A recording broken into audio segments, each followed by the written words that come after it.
Welcome to Community Liberation Podcast, a podcast about applying revolutionary theory to revolutionary practice. We are your hosts, Kip and Sylvia, organizers from Community Liberation Programs, or CLP. CLP is a multinational, scientific socialist mass organization based in the San Francisco Bay Area. We currently run a decolonization program that serves elders in Oakland Chinatown every month, and we also regularly hold public political education events and classes. To learn more about our programs, you can follow us on Instagram at Community Liberation Programs, and you can support our Buy Me a Coffee at buymeacoffee.com/CLP_. This podcast and other decolonization programs for the people are 100% funded by grassroots donations like yours. On today's episode, we will discuss one of the most overt contradictions of life under capitalism, how thousands are forced to live without adequate shelter, while empty homes lie uninhabited in one of the, quote, wealthiest regions in the world, the Bay Area. We will analyze how this crisis disproportionately affects Black and Brown people, and more specifically, how the state perpetuates the cycle of incarceration and houselessness. We will see that encampment sweeps are a deadly, violent, quote, solution to hide away the effects of an economic system that has failed the people and only work to further the violence against the poor and marginalized classes. In the East Bay, the Berkeley City Council voted last night to enforce stricter rules when it comes to sweeping homeless encampments. That move is a radical departure for the famously liberal city. We are hearing from Oakland's mayor about her new executive order aimed at clearing homeless encampments. The order directs city departments to get more aggressive with enforcing existing city policy in the wake of the recent Supreme Court ruling. On August 1st, the city began taking a more aggressive approach towards people who camp outdoors on San Francisco streets. We just listened to some news clips from local media, ABC7 and KPIX, which is owned by CBS. And in these news clips, it's pretty obvious that the two major cities that CLP organizes out of, Oakland and San Francisco, are taking a more aggressive approach with encampment sweeps, as they told us, as well as Berkeley. And they also quote, Berkeley being a famously liberal city. I think we can even imply that that means, the whole Bay Area is a famously liberal area. So today we're going to kind of talk about why is this happening. And I'm here to introduce Kip, the other CLP organizer that'll be hosting today. Hey, thanks for the introduction. And later, we'll be joined by a local organizer from People's Programs, as well as connecting the principal contradiction to what we've been seeing with encampment sweeps. And I'll start us off by talking about some background on why this is happening. So, last summer, in summer 2024, the Supreme Court ruled the Grants Pass versus Johnson case that local governments can enforce camping regulations against unhoused people.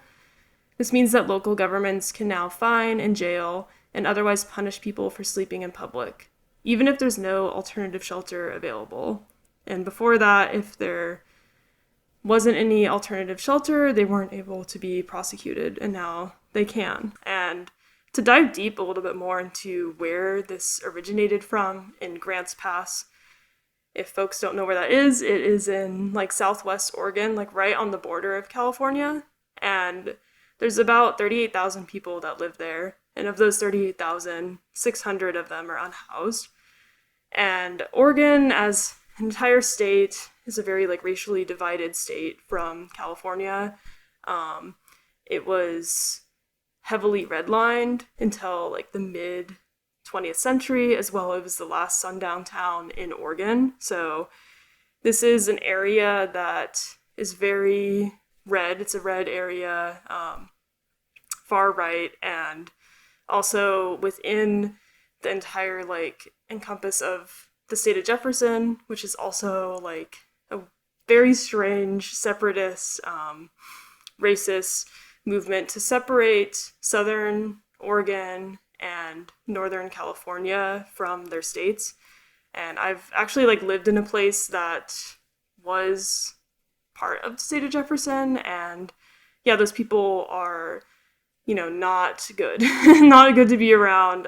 It's a very, just unsafe environment for any oppressed people. So the fact that this ruling is happening because of a Grants Pass decision in has to be reflected all throughout the country. So this far-right ruling is going to affect people who live in any city across the United States. And this comes years after inflated housing prices, especially in the Bay Area, which we'll get into, as well as making it increasingly unaffordable and now uninhabitable for unhoused people.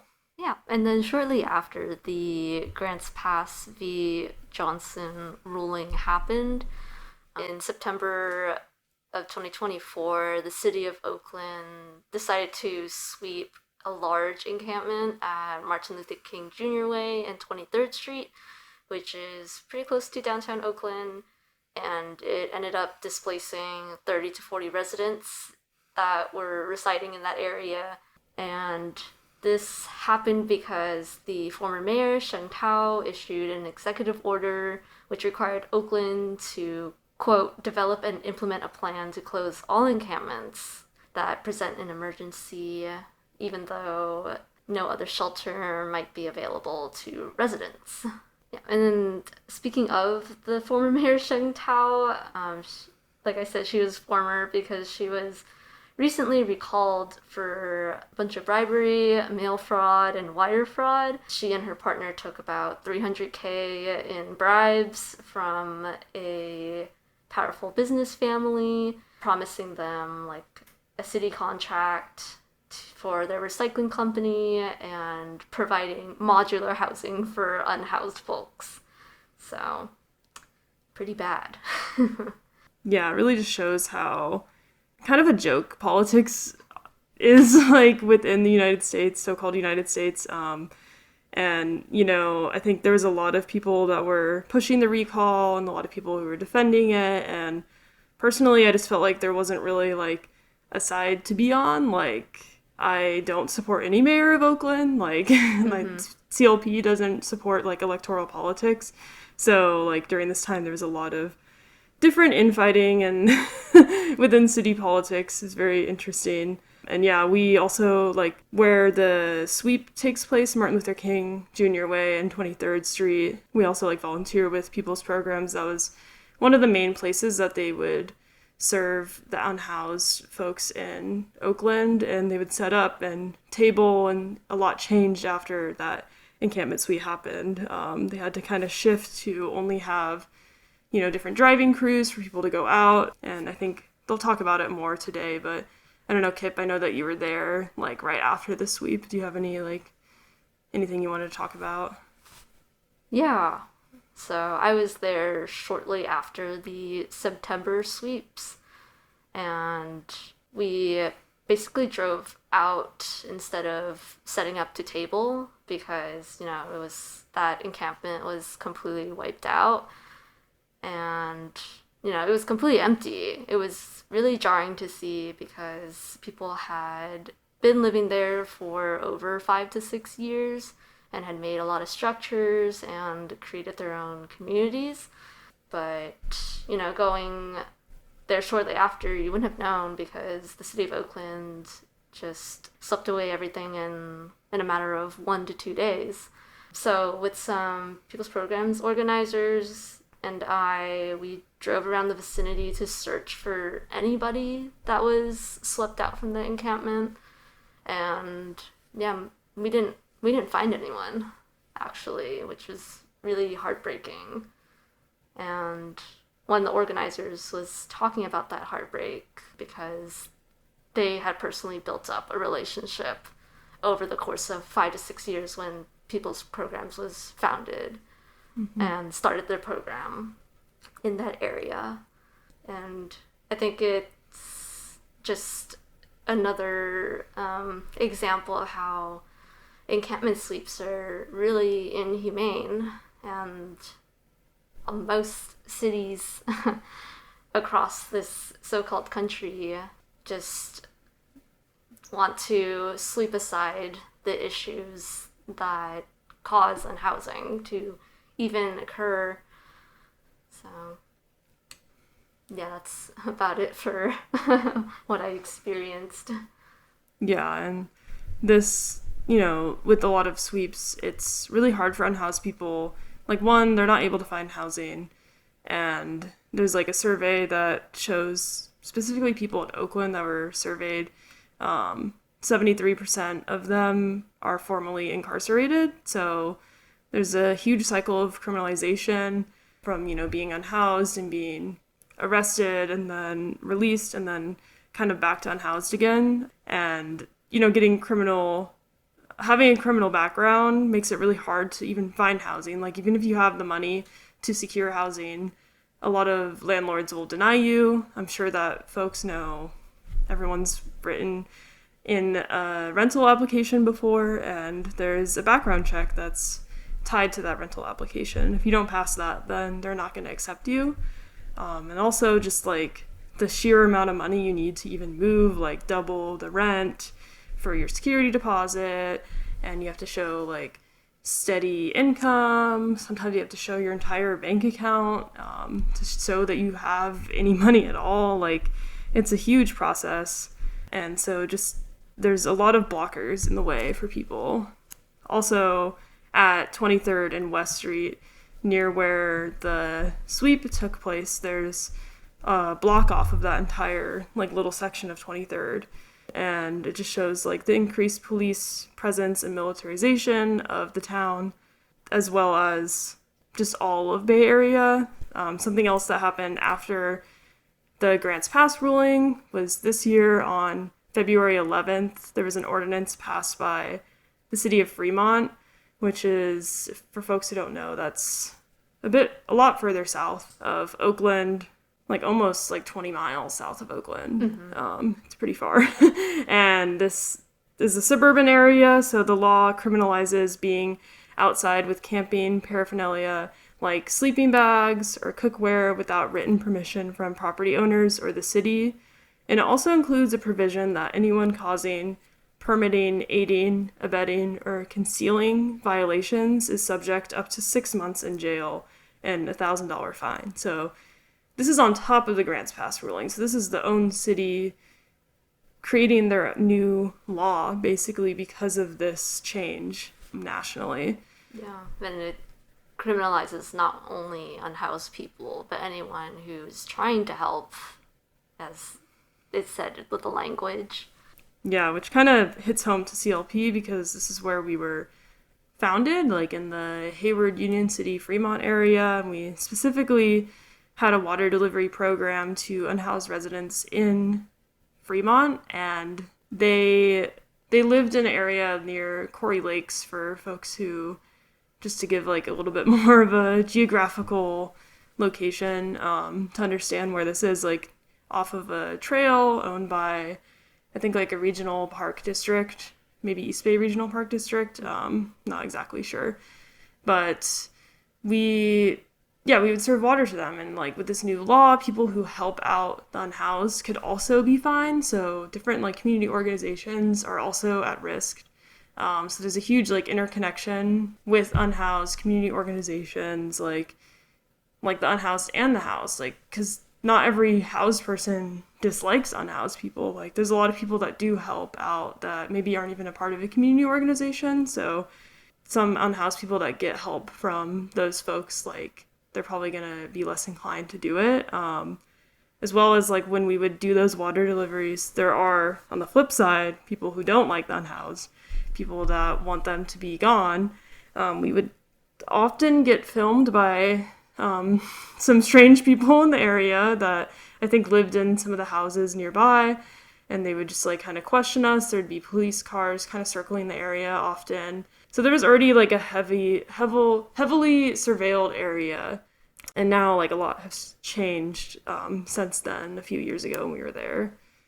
So we've been talking a lot about the destruction of encampments and how unhoused folks are criminalized simply for not being housed.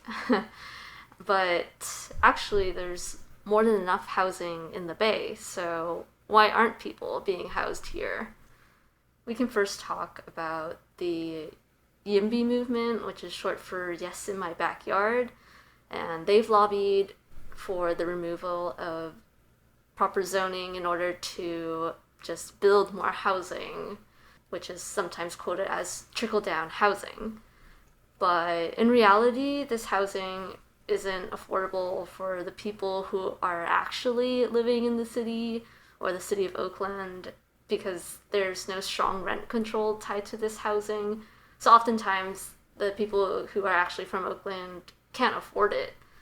And vast majority of those who have roots here in the city of Oakland are from the second great migration from the south of the US. Yeah, and a lot of the housing that we do see being built up in the town, especially in like Uptown and Jack London Square, are really, really expensive. Yeah, definitely not affordable for the people who are actually from here. And they have oftentimes like luxury amenities just to like entice people, but really those amenities are there for speculation purposes. And they oftentimes are like out of order or just like useless. Many people probably will never use like one of the pools or something, especially since if it's not heated, like it's not even hot enough in Oakland to be swimming in a pool like year round. And then any affordable housing, quote unquote, usually is uninhabitable or very, very small. Like, we were looking up some stuff researching for this episode, like new housing units being built, and some of the studios were 225 square feet, which is insane to have to live in. And also, like, directly on the freeway, like on Northgate, you know, like on Castro Street, etc. Like you were saying about how affordable housing is uninhabitable and how a lot of these housing that's been built aren't for people from the Bay or from Oakland. It also excludes a large population of incarcerated folks. So for those that have been incarcerated and are released, California state law dictates that those people that are on parole have to return to their county of last legal residence. So they're actually required to live anywhere within Alameda County cities. So that includes as north as Albany and Berkeley, to the south, Newark, and like we were saying, Fremont, and as far east as Livermore to past Altamont Pass, up until Mountain House. And oftentimes, those people that are returning from prison can't stay with any of their family members due to arbitrary landlord policies. So they're forced to try and find housing within Alameda County, which is really unaffordable, especially for anyone that's been incarcerated. You know, they haven't held a steady job. They have a criminal background, so if they try to apply anywhere, they'll most likely be denied, including jobs potentially. So it leads them to be unhoused. And it's a very vicious cycle. Yeah, and to wrap up the background on today's episode, we talked about the Grants Pass ruling and what happened after that, as well as our experience working with the unhoused population in Alameda County from Oakland to Fremont, and the housing crisis within the Bay Area. So now we're going to transition into talking with today's guest. So here we're joined with Ty from People's Programs. People's Programs is an organization based in Oakland, and they have various programs like their farm, their grocery program, People's Breakfast Oakland, their community health clinic, donations, youth programming, political education, and community business initiative. So they're doing a lot of stuff based in Oakland here in the Bay Area. So I'll introduce Ty. Yeah, thank you for having me. My name is Ty. I'm from Berkeley. I've been with People's Programs for the last 6 to 8 years. I lose track. I've worked heavily with People's Breakfast Oakland, which is our longest running program. It has historically served houseless camps across West Oakland. We do thousands of meals, snack packs, hygiene supplies, donations. When I say donations, I mean, clothing, tents, etc. Um, every year. So I'm happy to be on here and talk about what we've got going on. Yeah, great to have you here, Ty. So we're just going to run through a series of questions. The first one we wanted to ask was, what has changed since the Grants Pass ruling for your organization, and how do you implement your programs? Definitely. Not to go against the grain too much, but one thing I did want to start with is recognizing that, Grants Pass is definitely a development in the reactionary landscape and the violence that is formed against unhoused folks, but it's also not this night and day departure from like what has been going on in the political landscape up to this point. So here in Oakland, since 2020, we've had the encampment management policy, which was rolled out under Libby Schaaf, and that was definitely a large development in the terrorizing of our unhoused neighbors. Right, so it designated zones. It designated zones like high priority and low priority zones where unhoused camps were kind of permitted to be, and really what that meant was like where they were permitted to be like chastised even heavier, right? And so we've been living under that for the last 5 years, and so our neighbors have been experiencing, short notice evictions. One of the significant developments with Grants Pass is that there's no longer the requirement to have shelter available, right? But Mm-hmm. there is something to be said about how a liberal rhetoric will like spin a narrative that's not actually very accurate, because in the time since the encampment management policy, like shelter has never been adequate. We've never had enough shelter beds for people. We've never had enough shelter beds for the people that are being swept. People have always been swept with no place to go. Even the notion of the shelter beds themselves and what the city has available, I think is shrouded in mystery for a lot of people. So a lot of folks don't realize, first of all, let me just reiterate that there aren't many of them available and there never have been. B, there's a pretty long history of like disgruntlement, to put it lightly, with the experience that unhoused neighbors have in those shelters, right? So, you hear horror stories about staff interacting like inappropriately or harmfully to neighbors, instances of almost like collective punishment, a very really like a borderline carceral environment, right? Like kind of regulation on who's allowed to come and go when. So when they say that shelter is available, et cetera, it's not like this peachy idea that Mm-hmm. that might come across folks' mind. And let me just double check the year. In 2022, the city itself actually published this piece, or it's an audit. It's a document that people should look up. It's a performance audit of the city of Oakland's homelessness services, and that details the track record with the service providers and with the shelters that they were providing and the outcomes. And the numbers are just like horrible. You feel me? So just to start it off on that note, and again to bring it back to the point of like Grants Pass is absolutely a development and is absolutely significant, but it's not flipping the landscape out here on its head. It was already bad prior to Grants Pass. um, so even to the point that you spoke about in the introduction with Shang Tao's executive order to ramp up sweeps and have full compliance in full participation in sweeps and compliance with Grants Pass, like those projects, the sweeping of 23rd, the sweeping of Mosswood, like those were being constructed for years prior to Grants Pass actually taking place. So I think that it really just gave the city, in our case, kind of freedom to like lift the veil a little bit on like what their initiative was, and I do think that's important to name. That being said, since then we definitely have seen more short notice evictions, and we can't gloss over like the eviction of 23rd and Mosswood. For folks who aren't from Oakland, those are two of the three, I would say, largest houseless encampments here in Oakland. The Mm-hmm. other one being Wood Street, which was swept in the last few years. Wood Street was the largest. Um, and the city has always like antagonized those locations and forced people to kind of disperse for a time and then allow them to come back.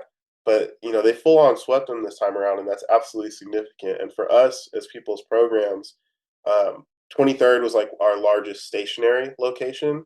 So for folks who aren't familiar, who haven't seen us before, we've always had a mobile component to go around to some of the smaller camps in Oakland.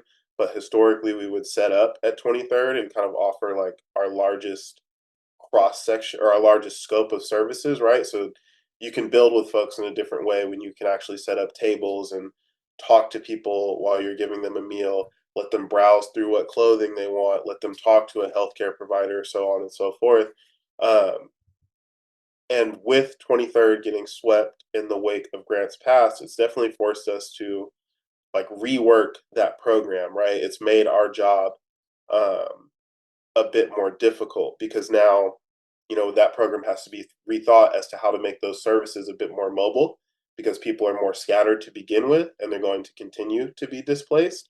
Um, and that's also required us to like to do more scouting outside of the actual program itself. So I'm sure other folks in Oakland, other folks organizing in Oakland can relate to the need to like just go out more times in a week just to see where people are at, to track what encampment is going to get swept and where people are planning to go, which is a huge task in itself. So I just talked for a long time. Yeah. So No, that was all really good information. I think it's important to know that Grants Pass isn't in a vacuum, like this has been ongoing for years the entire time. You all been organizing out in Oakland, and yeah, I've definitely seen sweeps before Grants Pass. Like I think yeah, the biggest one was Wood Street mhm. being swept, and yeah, just the continuation of moving people around. I never really this isn't the beginning, this is the continuation, like you said. And it's Yeah, important so for us, sorry to cut you off, but it's no, you're important good. for us to be able to pinpoint that, right? Like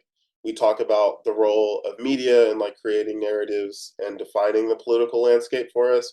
And there are some instances where it's convenient for folks to kind of for folks who have positions of power to like wash their hands of a situation and say, oh, Grants Pass is the reason why people are experiencing this. When in reality, um, across multiple different mayors in Oakland, across multiple different politicians. Like this has been a political initiative that they've been pushing.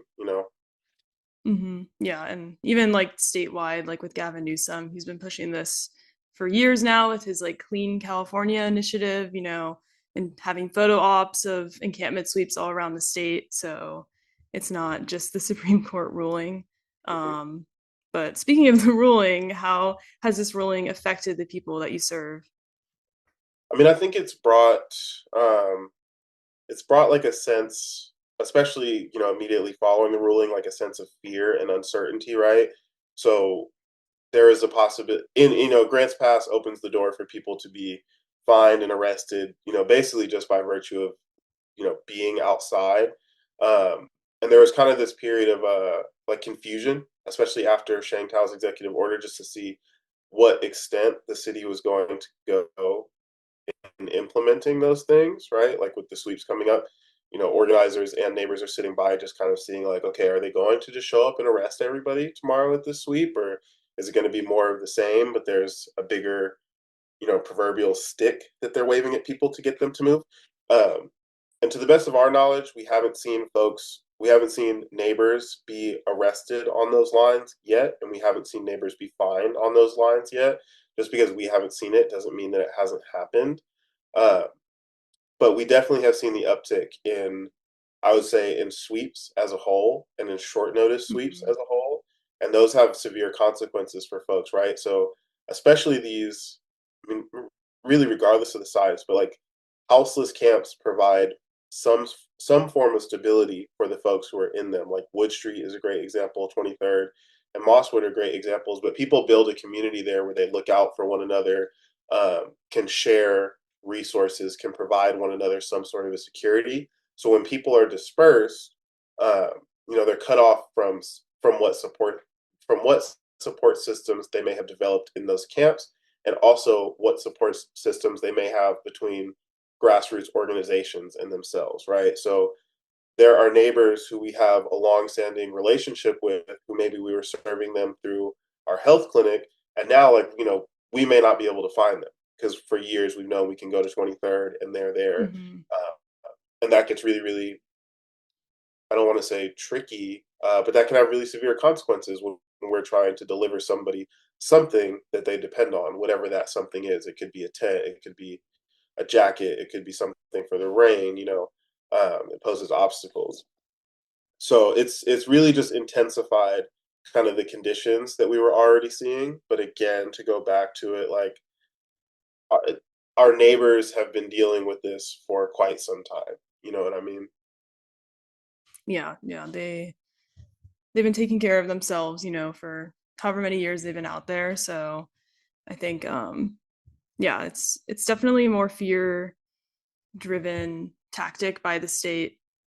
And yeah, there probably have been people who've been arrested, incarcerated because of this ruling. But yeah, I think, yeah, only time will tell at this point.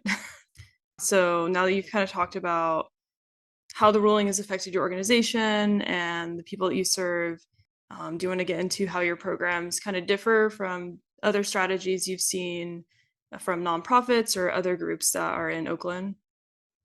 Yeah, absolutely. So People's Programs, we are a New African organization, which is a large term, but the New African Independence Movement, which we support, is a revolutionary nationalist, socialist, pan-Africanist, and anti-imperialist project, right? So those politics are at the core of all of our programs. I'll speak a little bit more about the New African Independence Movement just to give folks like some kind of context.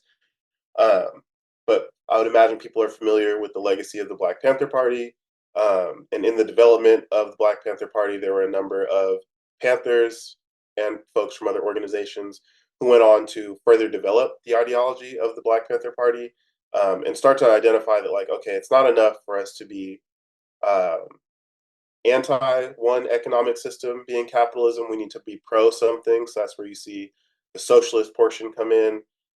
People start to identify that the conditions that we experience here in the so-called United States are directly related to the conditions experienced across the globe. Not only by Africans but by oppressed folks worldwide. That's where you start to see that anti-imperialist lens come in, um, and then the revolutionary portion comes in where you realize that the United States, or the so-called United States, is a settler colonial project that from its inception has been a violent one and has always shown that it's willing to exercise violence to keep itself intact. So you come to realize that there's not going to be um, significant like change made through nonviolent tactics, that one day there will need to be like confrontation and real struggle between these two forces. So you get the revolutionary portion, and a lot of that is encapsulated in the Black Panther Party and the Black Liberation Army, which folks probably have some familiarity with. But then the next kind of evolution is like, okay, well, what are we struggling for post-revolution? We live in a world of nations, and there are a number of folks who came to realize, like, okay, we need to struggle for land, right? Like El Haj Malik El Shabazz, formerly known as Malcolm, or also known as Malcolm X, he put forward the idea that land is the basis of independence, right? Like land is the basis of sovereignty. So that's where you start to see the New African Independence Movement really take shape. So rooted in the revolutionary and anti-imperialist principles, but striving for a physical land base that we can fight for and organize around. Um, but with that, you feel me? Like that's the political line that our Yeah. program is pushing. Um, and so all of our programs are rolled out in order to further that political line, right? So People's Breakfast Oakland, our oldest program, folks looked around and saw that, okay, the unhoused demographic in Oakland is overwhelmingly Black or New African. So we realized that we need a program to address that.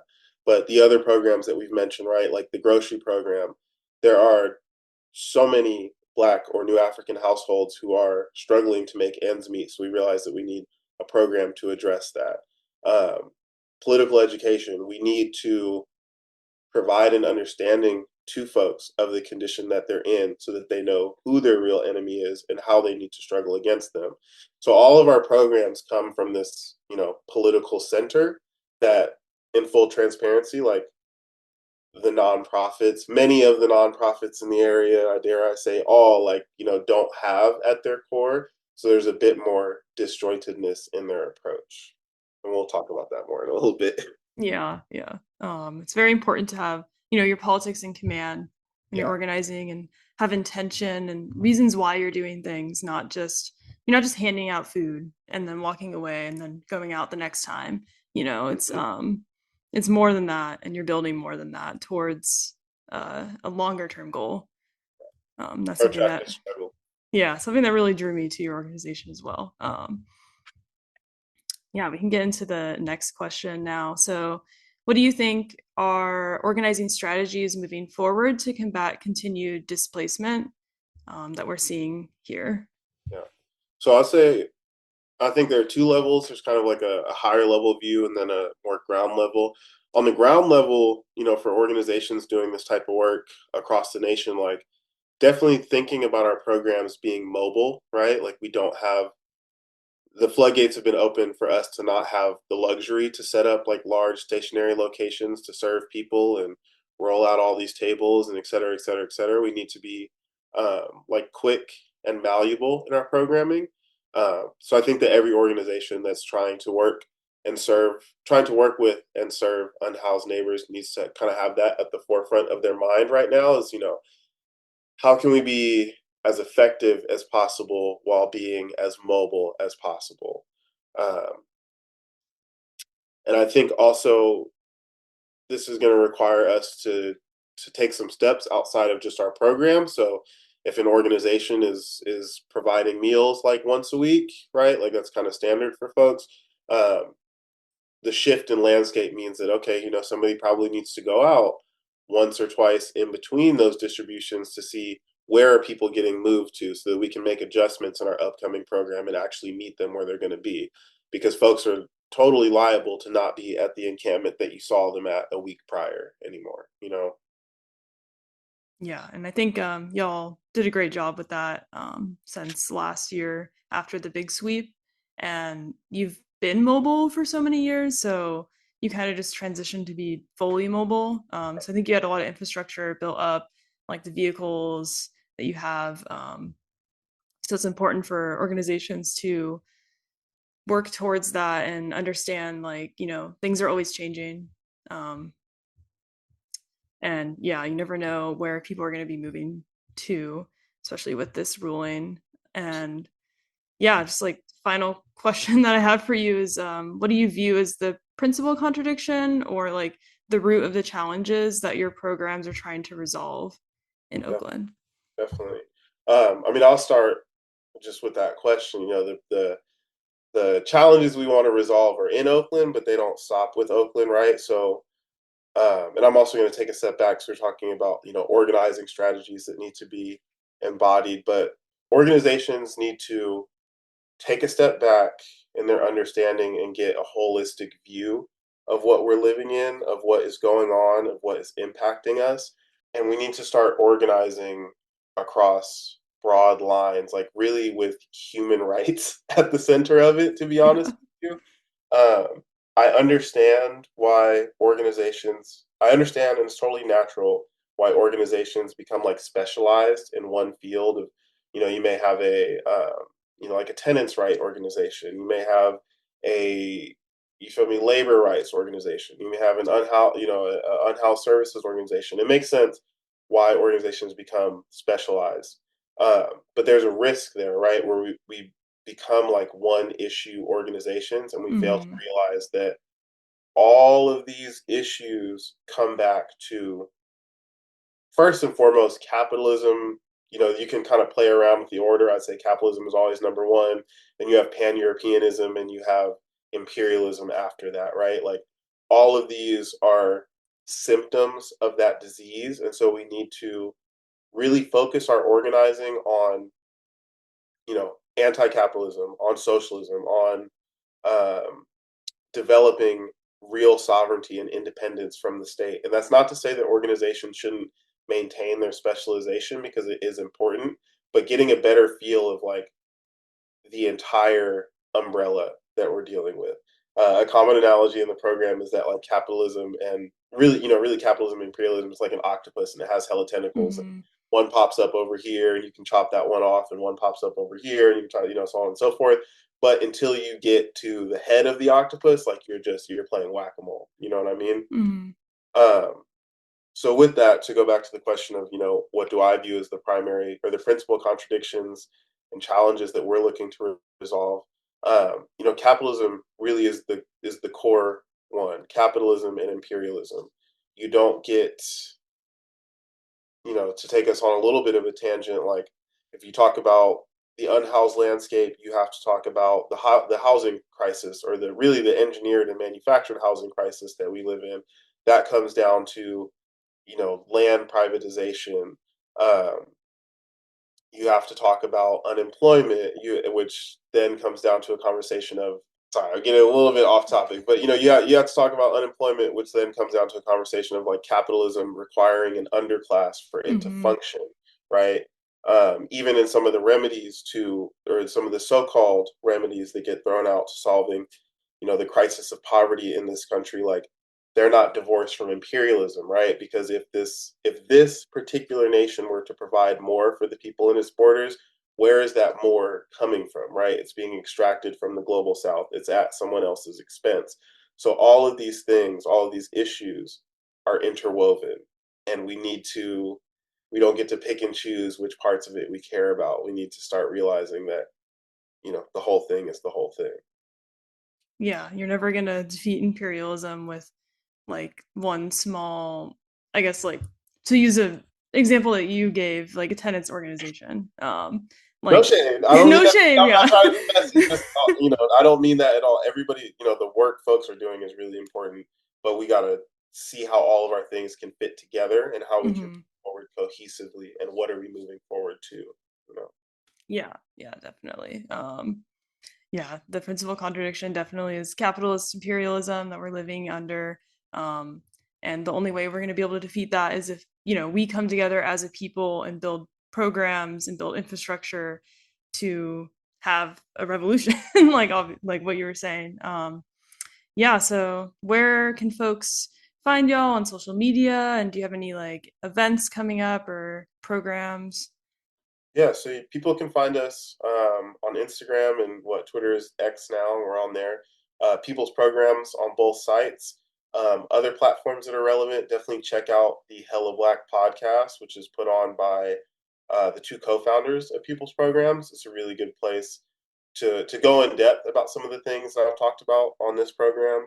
Um, so yeah, you can find us on socials at People's Programs. Make sure you check out Hella Black Pod.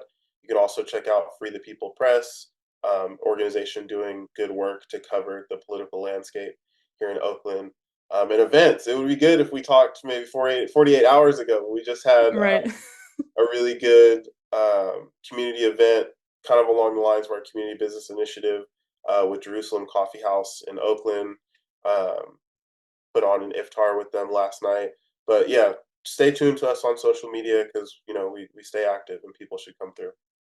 Yeah, their events are always really great, big turnout, a lot of community. Oftentimes, well, the iftar, you always have food, so hopefully next year we'll have another one. Last year was great. This year was great. It's really nice having you on, Ty, and free the people, free the land. That's People's Program's motto. Say that. Say that. So now that we've heard from Ty, from People's Programs in Oakland, now we can dive into our analysis of why this is happening. We gathered information, background information, and we heard perspective from a local organization that's been working with the Unhoused for, almost 8 years now.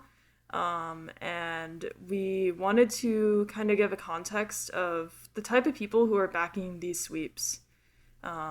There have been a lot of news narratives that have gone out. We listened to some in the intro, and a lot of the people that they are platforming are housed people and business owners. One in particular is someone who owns an art gallery on West Grand and Brush, and that's really close to 23rd and MLK. And that section actually now of 23rd Street is completely blocked off. And this owner will link the news article that he's in. Cameron Bryan is the owner of Transmission Gallery on West Grand Street, but the back of the building is here on 23rd. He's concerned the cleanup of a nearby encampment pushed more people onto this street. I don't come out here and fix things because I really don't want to confront these people. They just continue to do what they do, which includes all sorts of nefarious things. That's why I tend to consider this not so much a homeless encampment, but more of a tolerated crime scene. and he presents very jarring language towards Unhoused. Like, honestly, it was a little difficult to listen to, just how he sees these people, like, basically not even as humans. We talked about how, the number one thing we need to focus on is caring about humanity, but I'll kind of quote some of the things that he says. He talks about how people aren't really sleeping here at night, and they're doing nefarious things like drug deals, and how it's a quote-unquote tolerated crime scene. The claim that no one is sleeping there is pretty egregious, or it's pretty out there. There's definitely people sleeping there. Like, we, prior to the sweeps, people's programs would walk down that street and we would serve the people living there. They set up tents and mattresses. Like, anyone that's familiar with the area, like, you can tell people are there. There's RVs, cars, etc.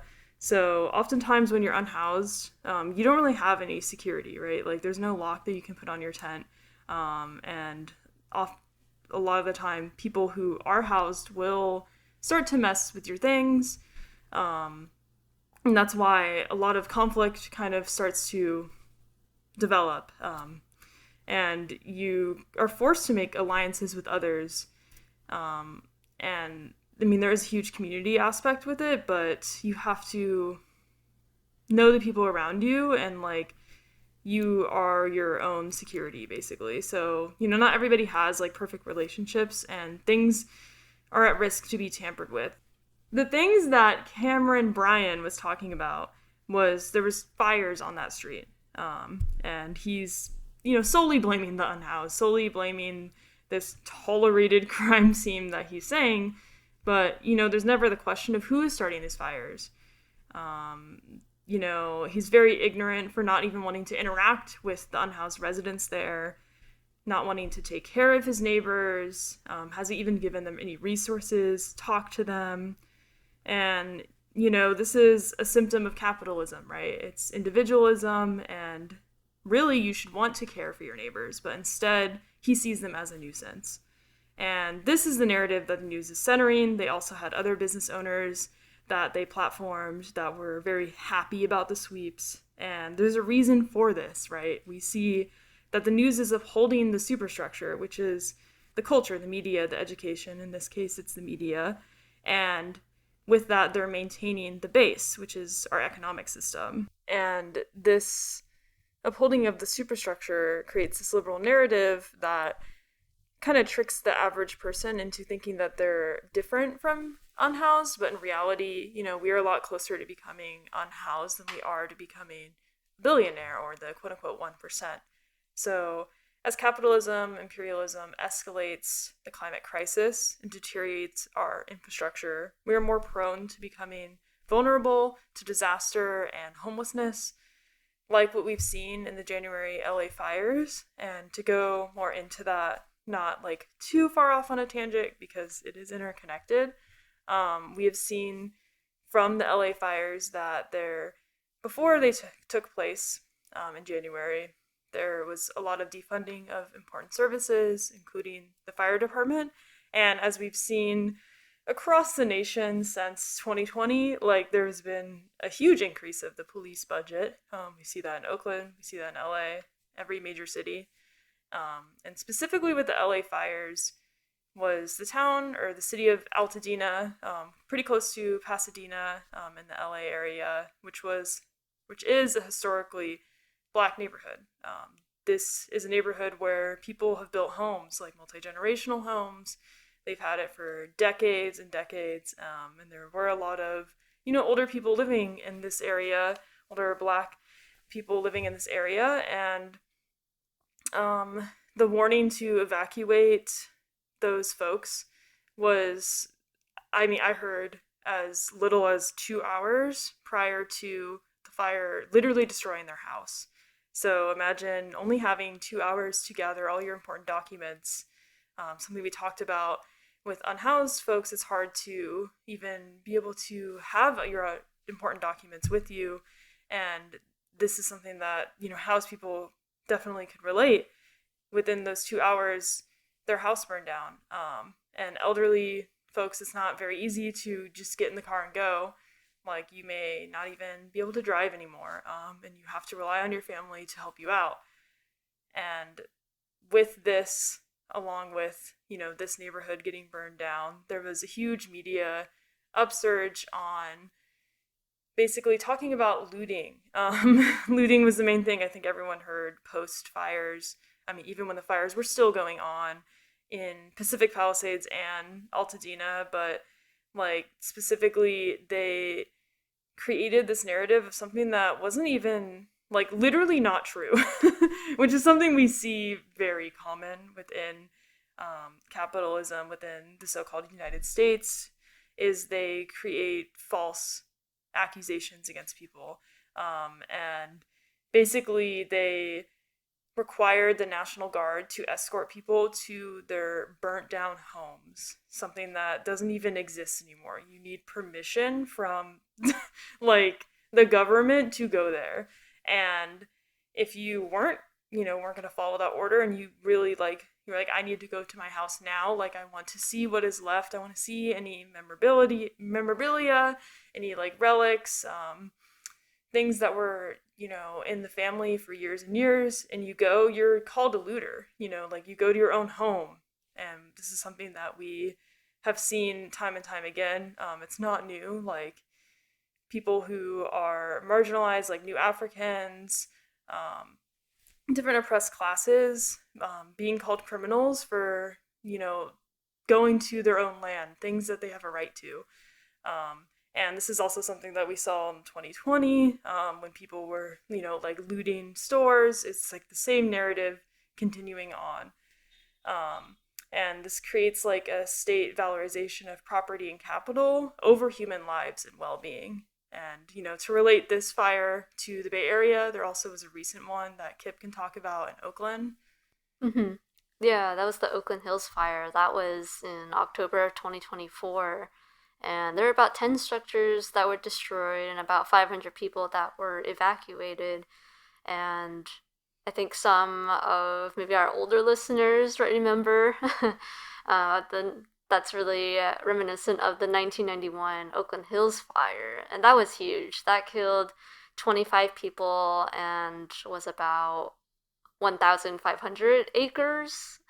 And that burned down about 2,843 single-family dwellings and 437 apartment and condos. And in today's numbers, that's about $2.99 billion in damages. And that was just another example of the warming climate and the effects of colonization, specifically on the Bay Area, but that's, something that's true nationwide. I think it was just the perfect event. There were a lot of dried debris in the area that wasn't maintained by any city or government agency, and it was really high and dry winds. And in the hills throughout the Bay Area, there's a lot of eucalyptus trees, which is from Australia originally, and it's considered an invasive species, and invasive meaning that it outcompetes native species, which are needed for biodiversity, not just for plants, but for animals as well, and for the well-being of the entire ecosystem here. And eucalyptus trees are only here because of colonization. It wasn't here prior. And they were settlers were looking for a quick growing timber that could be used for building things, making money quick. But unfortunately, eucalyptus doesn't really have the strength needed for those kind of structures. And they shed a lot, and the oils are highly flammable as well as all of its debris. So, it's like a fire's waiting to happen anywhere across the bay. So just thinking about fires in general, bringing it back to LA and, its consequences for the people affected. So most of those people that weren't anywhere close to the hills, they didn't have fire insurance because they weren't in a designated high fire hazard area. So they, can't claim any insurance. So they're going to be in heavy debt with nowhere to go. And, nowadays, fire insurance is really slim because most insurance companies either won't want to offer it. So those folks that are living near trees or living near the actual chaparral landscapes, like the wilderness, quote unquote, it's going to be really difficult. Yeah, homeowners, renters alike. And the LA fires, kind of like the 1991 Oakland Hills fires, was just like ripe conditions for a huge fire to get away because LA didn't have rain for 8 months. So it was really dry, and LA's ecosystem is chaparral, so that was evolved to be maintained by fire. Of course, it wasn't like out of control fires. It was, it could have been small controlled burns, but a lot of plants require it for proper reproduction. So, one of the big contributing factors to these out of control fires is the lack of maintenance by private companies. I think in SoCal they have a different electricity and gas service, but throughout most of like northern and central California, it's PG&E or Pacific Gas and Electric. And, for years and years, decades and decades, actually, they've been getting away with killing people because a lot of their lines that are above ground are super outdated, so they catch on fire and then they cause huge out of control fires. For example, the Camp or Paradise Fire of 2019, that was caused by PG&E, and it's just going to worsen as time goes on. If things aren't maintained, fires are going to happen whether or not we like it. And it's not just climate change, but really the lack of maintenance by, I guess, the city and governments. And they technically should be doing it, but in reality, because capitalism is driving the economic system, these issues are going to perpetuate and worsen throughout time. And what are they doing instead? They're just increasing the housing crisis, they're funding militarization, increasing policing and building cop cities and, creating these extremely dehumanizing encampment sweeps. And, they're also contributing to imperialism abroad instead of trying to address like housing solutions, because they are displacing other folks abroad as well as people here too. So actually it's just like double the issues. So to bring it back to climate change, that's just a symptom of capitalism. And in order to actually effectively counter climate change, like I mentioned earlier, we need to deal with the source of the issue. Yeah, and to tie it back into what we've been talking about on today's episode about, focusing on the unhoused, we need to talk about how capitalism kind of enforces this system of unhoused. Ty talked about how capitalism requires an underclass to function, and this underclass is unemployed folks. And you may have heard of like the term reserve army of labor. It is a term kind of coined by Karl Marx, and capitalism requires there to be people who are unemployed, and then there's also workers who accept wage labor, and just kind of accept that they have to work for wages. And this is something that you can kind of like learn more about, just to plug like a few texts that I think are helpful for understanding capitalism. As we've talked about, that being the principle of contradiction is Value, Price, and Profit and Wage, Labor, and Capital by Karl Marx. They're really, really short, and I think provide a good context on like economy, and aren't Das Kapital, that's super long, and I'm sure most people will not end up reading that in their lives. So like these are a lot more accessible, I think, and easier to read. Also, something that we talked about earlier is the prison system and kind of perpetuating the cycle of people being released and then incarcerated again, and how the Grants Pass ruling is surely going to amplify this. How this underclass it creates is also people who are part of the underclass are prisoners and unpaid prison labor. So to tie in the LA fires to this concept, they were paid literally nothing. To quote, since their rates were doubled in 2023, the fire crew members now earn between $5.80 and $10.24 per day, not per hour, per day, paid by the CDCR, with an additional $1 per hour during quote-unquote emergencies paid by CAL FIRE. So with all this information that we've gathered, we see how capitalism is set up to have the oppressed versus the oppressor. And we have identified like many members of like the most oppressed within the so-called United States, incarcerated folks, unhoused folks, and New Africans, etc., and how these encampment sweeps in the current state we're at in the so-called United States perpetuates disasters, failing infrastructure. It's very easy to feel despair, right? Like we talked about a lot of bad things today that are going on, but it's important to bring it back to organizing and like what should we be doing. Like if you're in the Bay Area, Kip can give a few recommendations of things we've talked about today.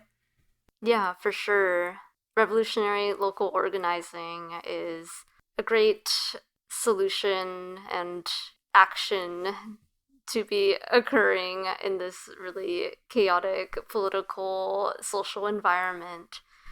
Just to bring it back to people's programs and plugging their name in, they have a lot of different programs. The ones that we specifically named on our program today is People's Breakfast Oakland, which serves the unhoused encampments across West Oakland with clothing, tents, thousands of meals, and other sanitary products.